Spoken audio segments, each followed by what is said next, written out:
é bala da esquina de Holanda. Holanda lo decidi, se não vai respeitar nos Estado de Direito de Aberna ou Holanda lo quis, mesmo se sospechoso, de não respeitar a autoridade, de não respeitar nossa Constituição, de não respeitar nosso Estatuto e toma uma decisão incorreta.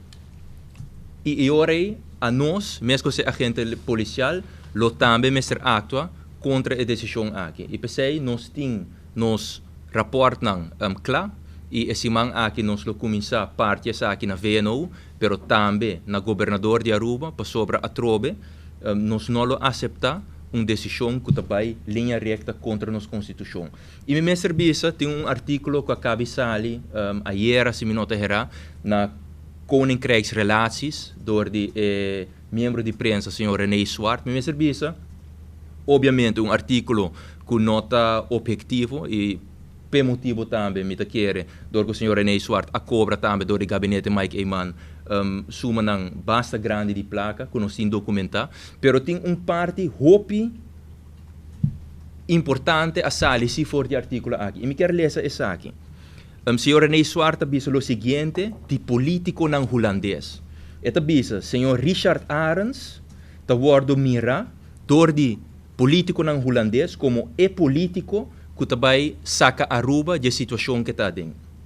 E de como me quer subrayar a parte aqui. Me também lezen na holandês também rato.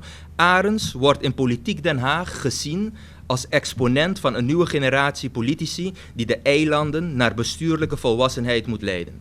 De como me subrayar a parte aqui, para minha persona, é também uma explicação de como Holanda a permitir, voor de 2015 até 2019, gabinete Mike Eyman sigue massacrar o pueblo aqui e sigue e causa a situação financeira que nós está dentro. Então, por motivo aí, me quer essa que está hopi bom, que essa que está agora subrayar agora aqui, door de periodista holandês, den qual não explica exatamente que é o pensamento de politiek Den Haag está em caso aqui. E no mesmo momento também explica de como é a atitude agora que se door de Holanda para o gabinete Wever Cruz. E me serviço, agora vou analisar tudo aqui.